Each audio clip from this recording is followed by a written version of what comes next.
Mr. J. Puvarahavan, sir, the assistant professor in the department. He has rich statistical analysis experience, and currently he is working as an assistant professor of statistics in Department of Mathematics. Earlier, he was with Agarwal Eye Hospital and Guru Nanak College of Arts and Science. He is a regular visiting faculty of various institutions in and around Chennai. Her subject specialization include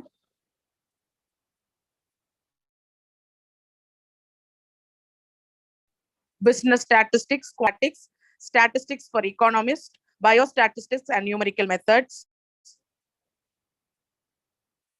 He has conducted lot of workshops and been a resource person for almost 100 workshops, and he has done lot of research work.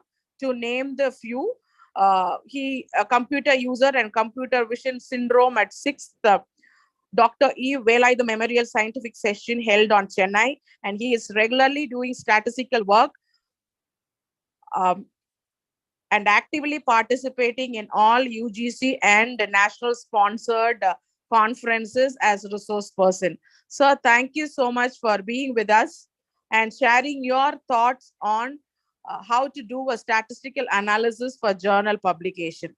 Over to you, sir.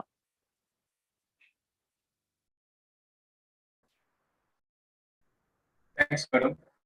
I believe my voice is audible to everyone. First of all, I would like to. You are audible, sir. You are audible. Thanks, ma'am. Thanks.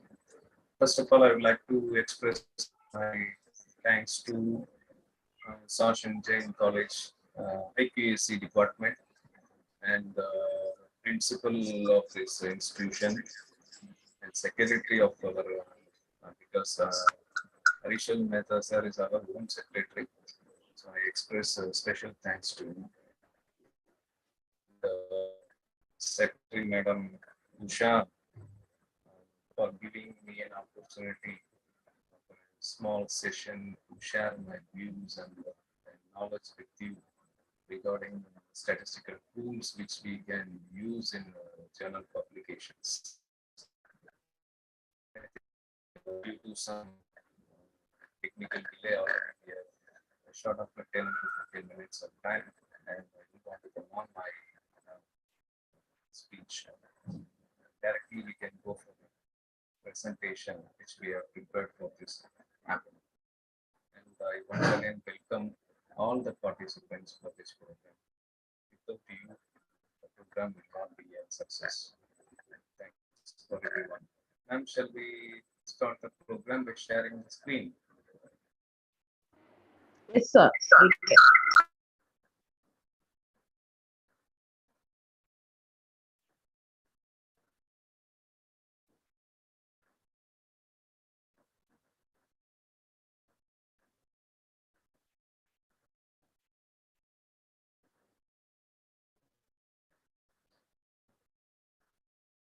Hope my screen is visible to everyone. Right. And since this has been a knowledge sharing session, we are starting a little bit advancement of the statistical tools. So the first few slides has been a brush up for you. What are all the things which we have studied, and it's a kind of brush up thing. So types of data I have listed out. Qualitative data on one side and quantitative data on the other side. I hope everybody knows this meaning and what purpose we are going to use this one. Right? And there are few definitions available for qualitative data, which I have listed out here. This is for brushing up our knowledge. And then there are few things like the part of it: nominal data, ordinal data, quantitative data, and type of quantitative data I will display.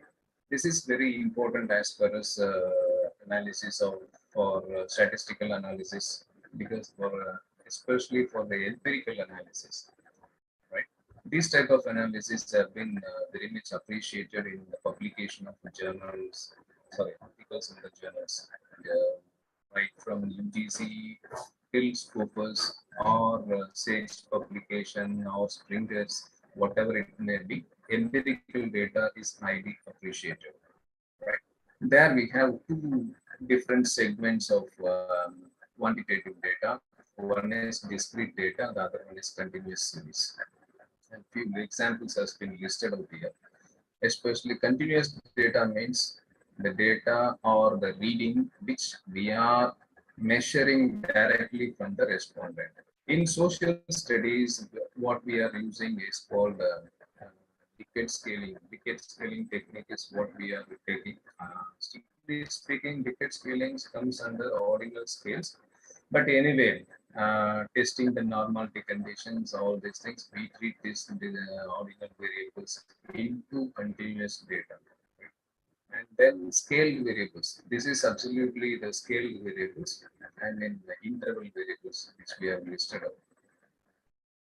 And what are all the statistics we can compute using these type of variables? Nominals, we have listed out something. We have listed out in two different categories. One is parametric, the other one is non-parametric statistics, what we can do it. And in the cases of nominal, ordinal, and interval and ratio, just shift your direction to the interval variables. There we are finding very important things. All are parametric tests, mean, standard deviation, Pearson product moment correlation, or called Pearson's coefficient of correlation. And t-test, analysis of variance, or f-test, multivariate analysis, and factor analysis, simple regression, multiple regression, and multiple correlation coefficient is applicable in multiple regression.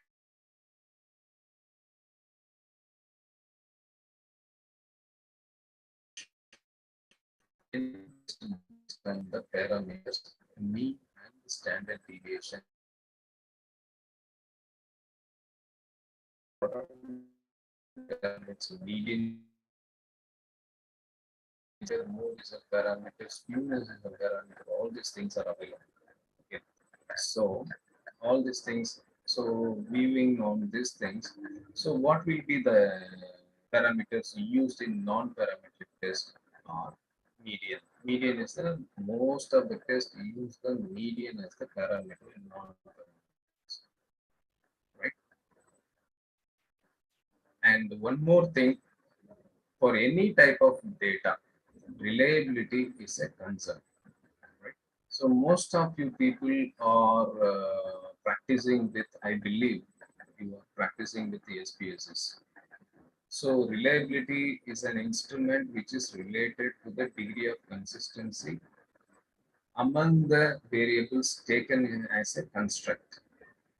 Reliability cannot be taken or measured for a single item. At least you should need 2-3 items to test the reliability. It can be tested in a bunch, right? In SPSS, the popular reliability tool is Cronbach alpha, which is used to find the reliability of the data. And the threshold limit for the reliability is 0.7. Even some of the literatures permit 0.65. Some very few literature suggest that 0.6 is set threshold limit for the reliability. That means any reliability coefficient more than 0.7 can be considered as a good reliability, or there is no reliability issues in the data or reliability issues in the construct. So this is one of the important area which you need to concentrate for journal publication. Reliability is an important concern. This should be there. And validity. Validity, a lot of validities are there. Few validities we have listed up. Uh, Content validity is there. Criterion validation is there. Constraint and convergent validity is there. All validities are in there. So the important validities which you need to include is construct validity, content validity, and divergent validity.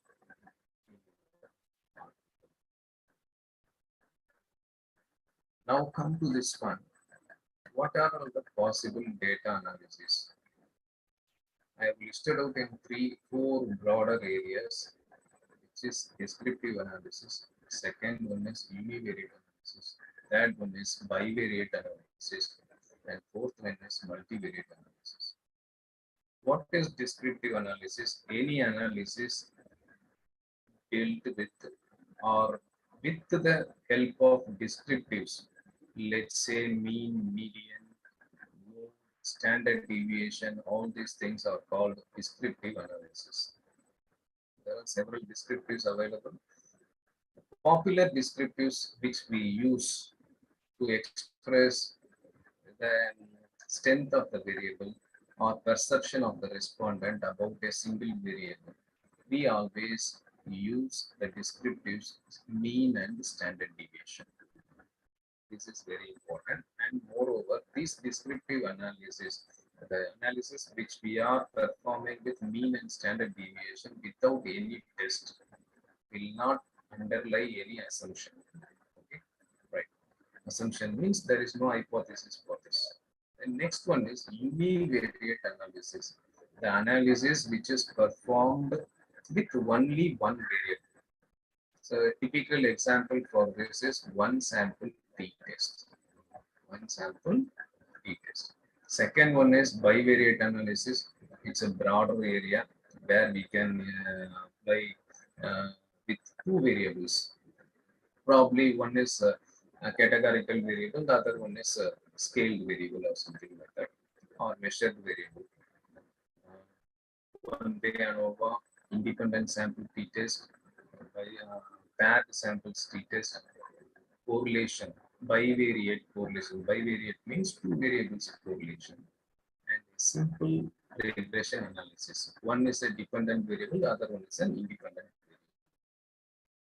And whereas in multivariate analysis, when an analysis has been performed with at least three variables or more than two variables, is called multivariate analysis. It's a broader area, starting from multiple regression,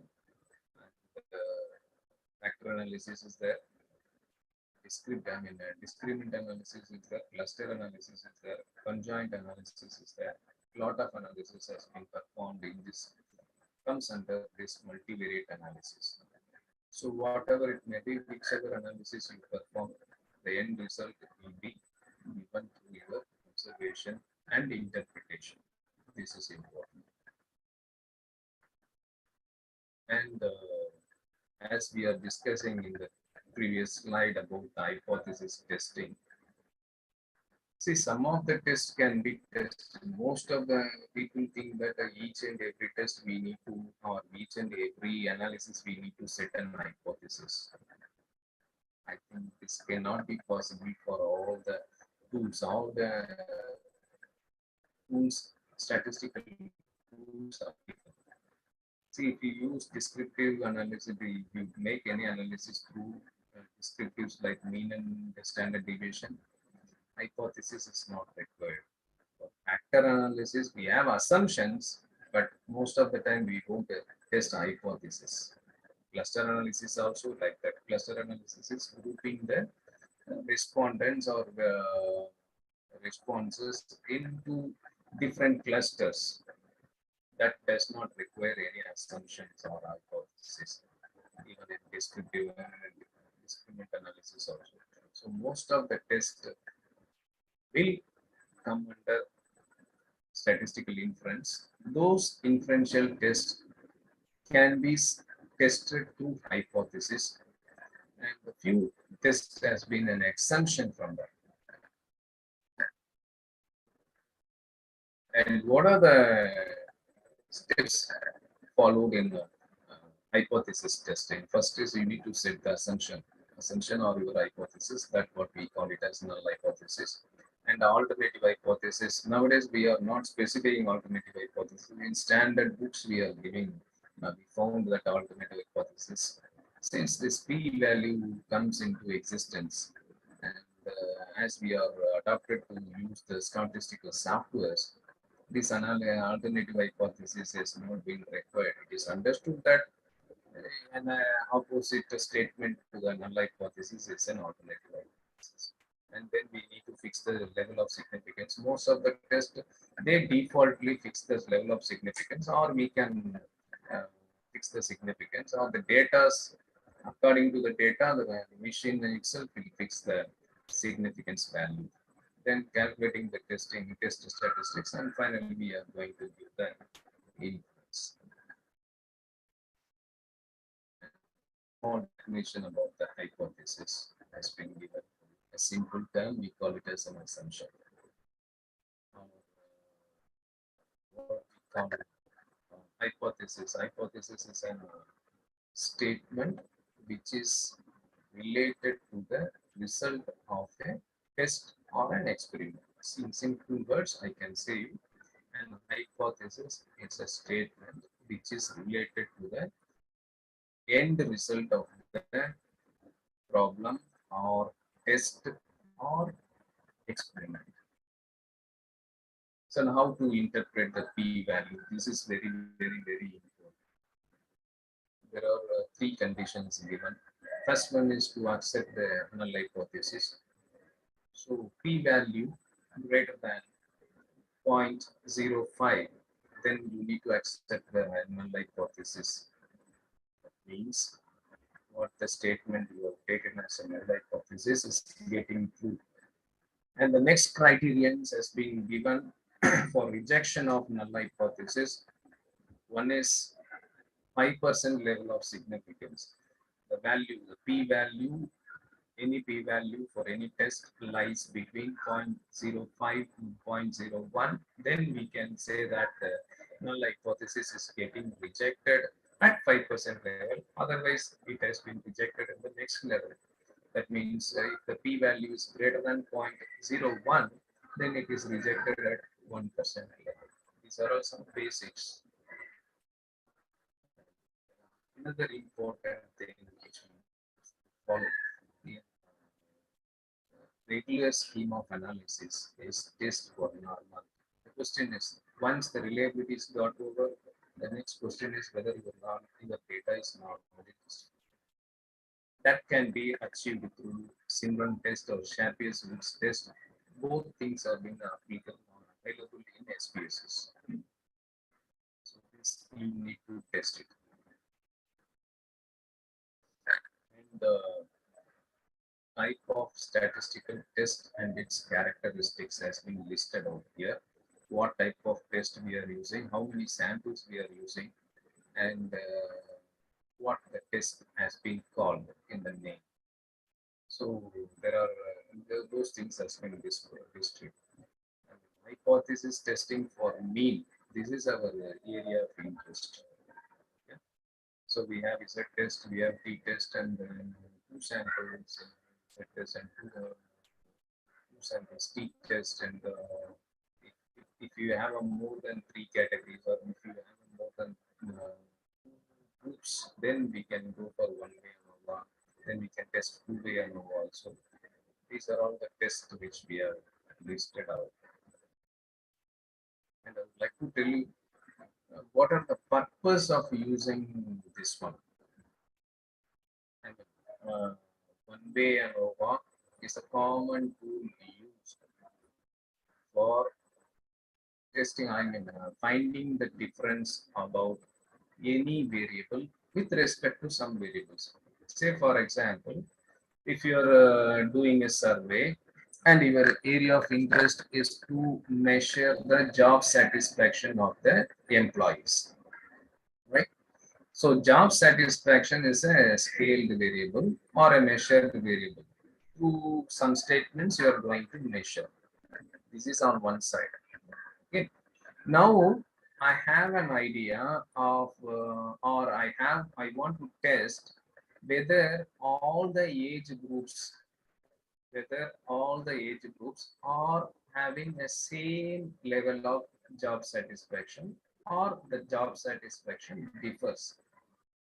In those times, what I have to do is I have to go for one-way ANOVA followed by some post-hoc test. Post-hoc test, and then I will come for that one. For one-way ANOVA, So I have a categorical variable. I'm going to test the each group's mean. I mean, for each and every group, I'm going to test the level of job satisfaction. In such cases, I will, if I found any differences, then I will go to, what do you say, a post-hoc test. There are several post-hoc tests available. The commonly used post-hoc tests are Duncan's post-hoc test, uh, Shafi post-hoc test, or commonly used test. So with that, we can find out pairwise comparison, which group and which another group will, in which there are four groups. There is, if there are a significant difference between two groups also, the significant can come. But our area of interest is to go in depth in that analysis, and we have to find out which two groups or which three groups are significant in terms of job satisfaction. Also, that can be done. That can be done through the post-hoc tests. Okay. And in t-test also, in t-test, if you have there is a limitation, this test comes under the category of small sample t-test. Small sample means any sample less than 30 we can go for t-test. And one more thing, t-test and the chi-square are not acceptable by most of the foreign examiners or foreign journals, because still there is a debate that chi-square is a non-parametric test. T-test is a small sample test. So then if you apply for a sample more than 30, even the t-test, because of its robustness, it will give the result. But as per the rule, it is not correct. So avoid using t-test and chi-square. Instead of using t-test, you better go for one-way ANOVA. Instead of using chi-square, you want to, what you are going to do it in chi-square, you are going to prepare a two-way table or cross tabulation. Without chi-square, you can express it. You can express the result in the percentages. That is allowed. Usage of chi-square is not allowed. And some of the journals which is not concentrating on the reviews. Reviews means peer reviews. And, those kind of journals can accept the articles with the chi-square test and t-test. But most of the branded journals, international journals, will definitely look into this problem. If you're planning to publish in a journal with some good standard, international standards, then you should avoid using these type of tests. These are all non-parametric tests. Non-parametric tests, when we are going to use the non-parametric test, if your distribution, if your variable is not underlying normal distribution, your data is not normally distributed, then you can go for a non-parametric test. This is applicable in two cases. One is when the sample size is very less. Second, if your data is not normally distributed. The difference between the parametric test and the non-parametric test is simple. See, here also some statistics will be calculated. In non-parametric test, some statistics will be calculated. In parametric test also, there will be some parameters calculated. I mean, statistics and parameters will be calculated. For example, in parametric test, we have to calculate it. The machine will calculate mean and standard deviation. And in parametric test, non-parametric test, median happens to be the parameter. With that, they will calculate the statistics. See, in non-parametric test, we can say that the two samples or a single samples or the test what we are applied shows only the significance. From that we cannot move. But whereas in parametric test, we have either the test is significant or not. With that, we can accept and reject the null hypothesis. And further things has been possible. Why this test has been rejected or why this has been accepted, where the difference occurred, that can be measured with the mean values. If someone's mean value is 3.5, the someone's mean value is 4.2, then you can find the difference. This then you can interpret accordingly. So, which group has got better job satisfaction? Which group has not got? Why the other group has not got good satisfaction? All these things you can do it. So this is available or this is possible in parametric test, and this is one of the limitations of non-parametric test. Okay, and in your screen you can see that parametric test is given and non-parametric equivalent test has been given. Say for example, the popular test has been treatments test, which is equal to two-way ANOVA, and man-Whitney U test, that is independent samples t test equivalent, and Wilcoxon test is popularly used test where the samples t test, and one-way ANOVA, which is equivalent to Critical values test. And most of the times, these tools, non-parametric tests, will be applicable. uh, Most of the times, they are using in medical fields where the sample size forms to be very less. And of course, this is concerned about chi-square test, which tests the association between the attributes. And this is one of the important tools used in the parametric segments correlation, which uh, tells you the degrees of relationship between two variables. That means if two variables are related, if that relationship is significant, that can be found. This is one of the popular tools used in applications. And of course, the extension of the correlation analysis. The difference between regression and correlation is so simple. In correlation, you just know what is the degree of the relationship between two variables, two or more. Whereas in regression, we say how much these two variables are related. That means we in this segment in regression analysis we have independent variables and at least one dependent variable, or let's say outcome variable. See, the definition for regression is causes and effect. The causes happened in independent variables will definitely affect the dependent variable.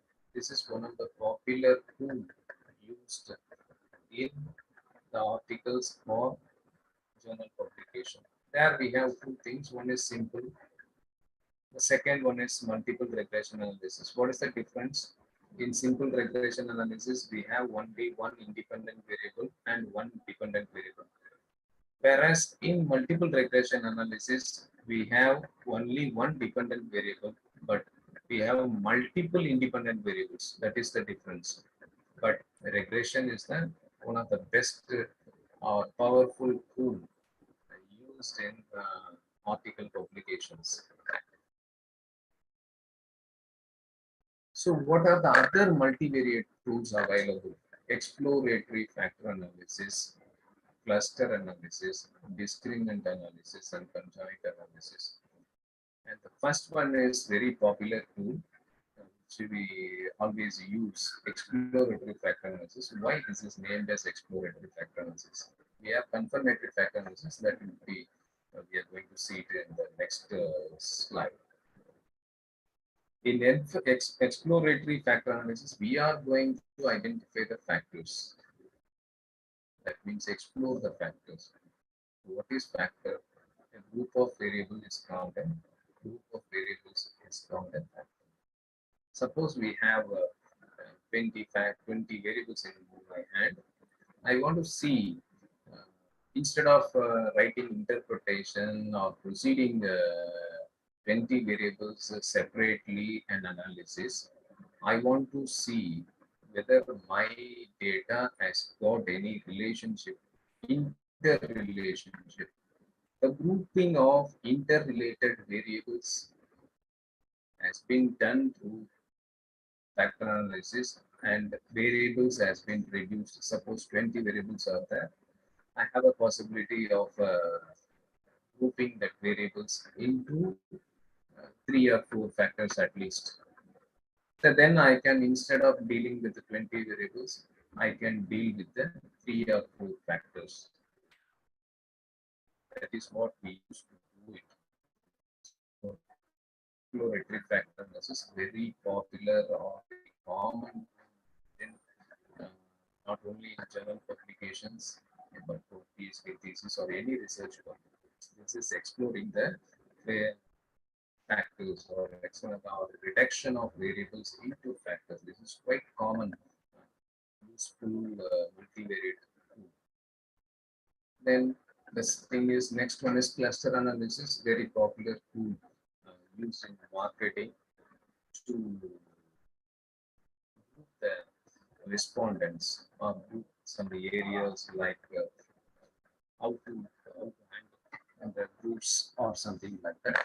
So in such cases, in marketing area, even it can be used in any type of data, but it is a very popular segment, cluster analysis, to study the perception of the respondent by grouping them in clusters. And then discriminant analysis. The objective of discriminant analysis is to how many variables or how many factors are needed to discriminate any 2 groups or 3 groups. So 2 to 3 groups are the limitations of this discriminant analysis. And in conjoint analysis also it is a very good marketing tool. And also we have a SIM model, structural equation modeling, that can be included in your journal publications.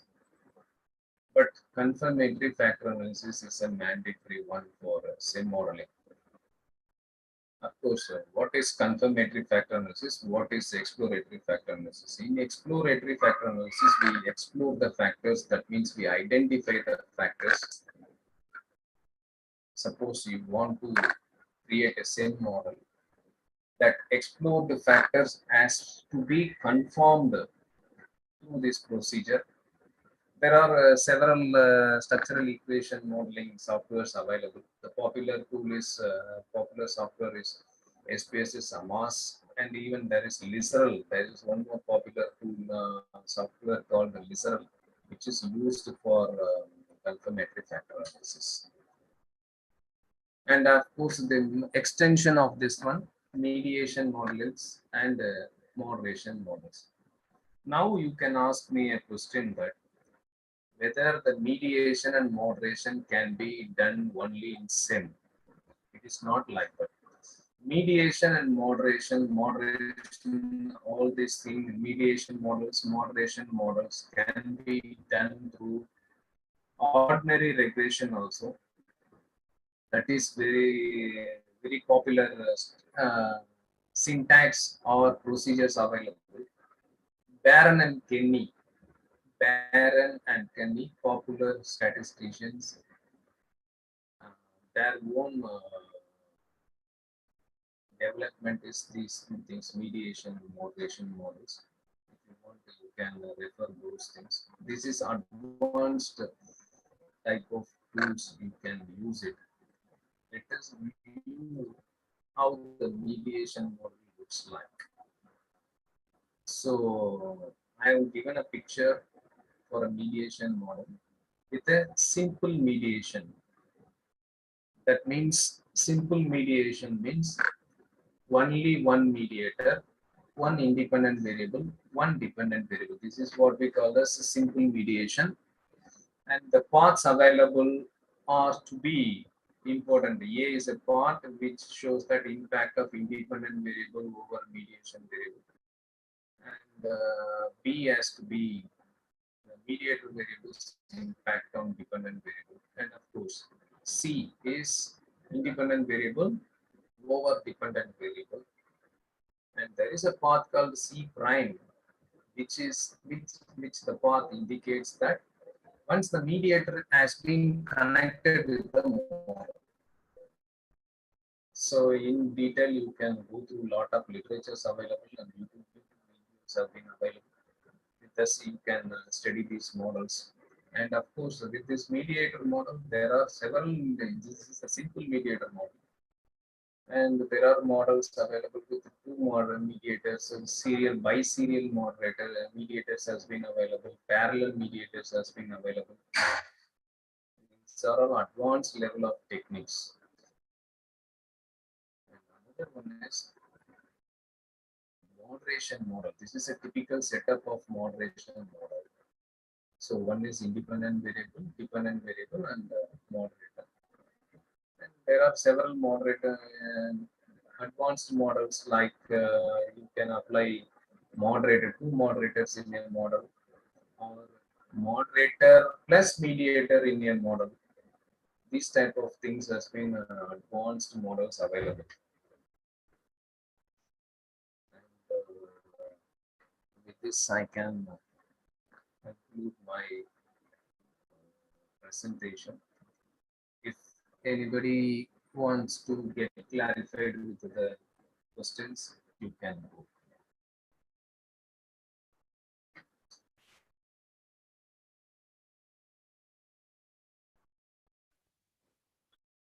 Thank you so much, sir, for your time and explanation.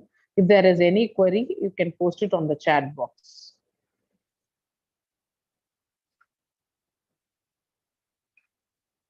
Participants, if you have any query, please post it on the chat box.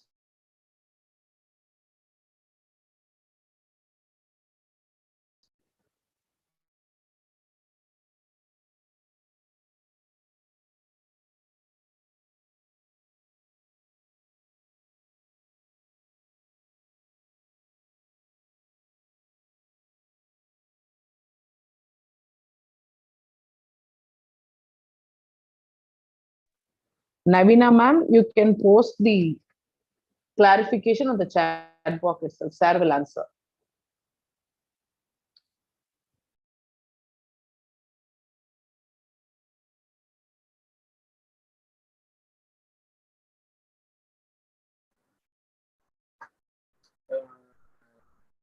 Navina Rajan has raised her hand. You can go, man. You can ask a question.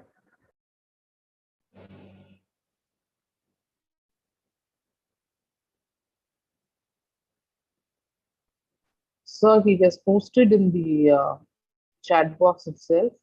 Okay, let me answer that for question. regression. Yes, yes, sir. See, she has raised one question for regression analysis whether dependent variable should be in the ordinal or scale measurement. See, in this is a regression is a very powerful tool and it comes under the category of parametric test. Okay. So any parametric test, you need to bring a variable. That means at least one scaled measurement variable is required. Okay. For regression analysis, what are the variables? Whether it is a simple regression analysis or multiple regression analysis, what are all the variables you are using, whether it is a dependent variable or independent variable, all should be in the format of scale measurement. Scale measurement. There is no other go.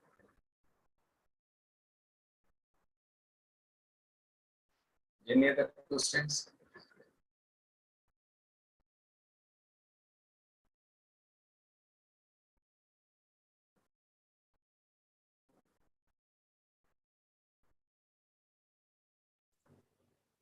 No other questions is posted, sir. Thank you so much, sir. I request Deepika to formally propose the vote of thanks. Yes, ma'am.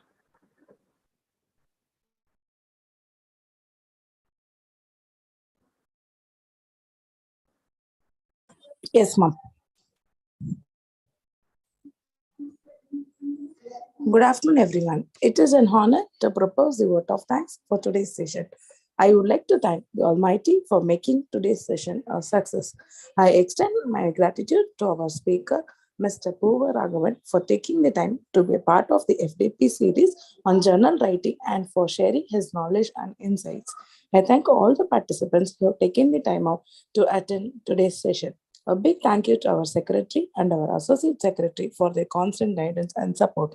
My special thanks to our principal and vice principal for giving us the encouragement we always need. Last but not the least, I would like to thank Dr. S.T. Deepa, our technical team, and our internal training team for all their support and coordination. Once again, I thank you all.